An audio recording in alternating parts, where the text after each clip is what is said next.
depressed, frustrated, sad, confused. You want answer.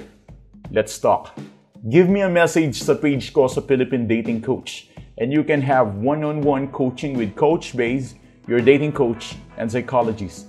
Just please subscribe to my channel and hit the bell button.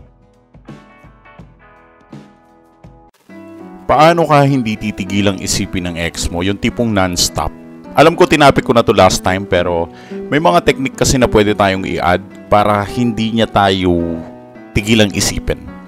Meron kasi akong isang client na nag-request sa akin. Nakausap ko lang siya kahapon at ang request niya is gawin ko daw tong content na to. Sige, pinagbigyan ko siya dahil tingin ko mukhang applicable naman tong topic na to. Eto, isang technique upang isipin ka lagi ng ex mo non-stop. Dagdagan natin yung idea last time. Pero kung gusto mo, panoorin mo rin yung video na yun. Ginawa ko yung last time. Mapapanood mo yan dyan sa channel ko. But right now, ang topic natin ngayon ay paano ka hindi titigilang isipin ng ex mo non-stop.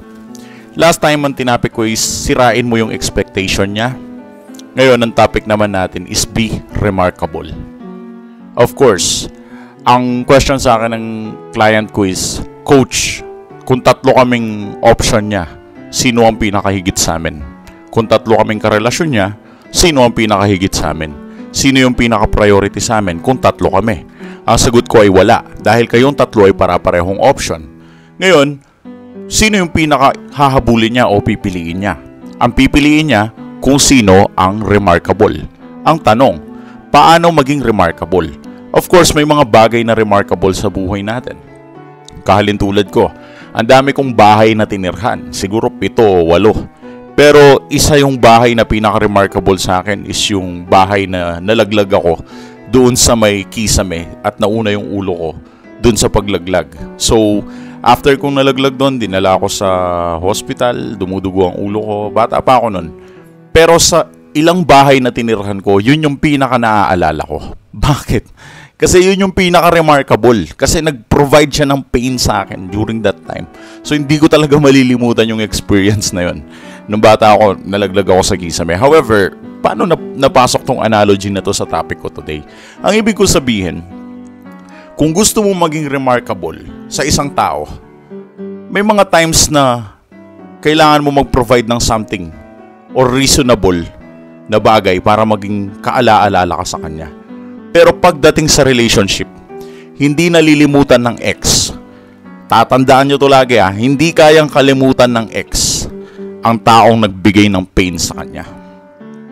Kung gusto mong maging priority, kailangan mo maging remarkable. Kailangan mo siyang bigyan ng certain pain. Coach, paano ko gagawin yung pain na yun? I-dump mo, iwanan mo, artihan mo, ipakita mo na, I don't need you. Lagyan mo ng pride, lagyan mo ng angas, lagyan mo ng tapang, ipakita mo na kaya mong mabuhay nang wala siya. Dahil kapag hindi mo kayang gawin yan, simple lang ang ibig ko sabihin. Kung hindi mo kayang gawin yan, then hindi ka makakapag-provide ng pain. Hindi ka ba nagtataka bakit ka nagsisearch ng mga ganito tapos pinapanood mo tong video ko? Tapos nanonood ka ng How to Get Your Ex Back. Alam mo kung bakit ganun yung reason kung bakit mo siya hinahabol? It is because of pain. Gusto mo kasing gumaling. Gusto mong ma-healed. At alam mo sa sarili mo na ang tanging makakapagbigay lang ng healing sa'yo ay yung ex mo. Oras na tinanggap ka niya, mawawala yung pain. Pero hanggat hindi ka niya tinatanggap, yung pain na yan nananatili sa heart mo.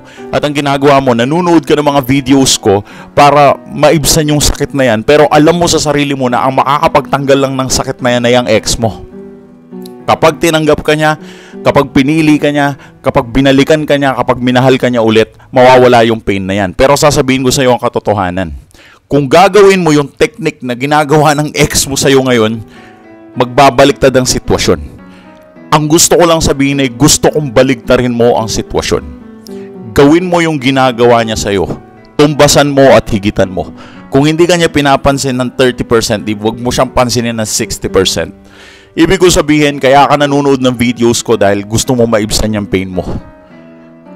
Kaya ka nanonood ng video dahil naghahabol ka sa kanya. At bakit? Dahil merong kang pain dyan sa heart mo. At alam ko yung pain na yan.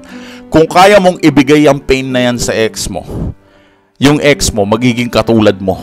Hindi ka titigilang isipin.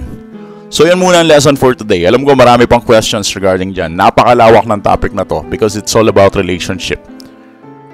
Thanks for watching.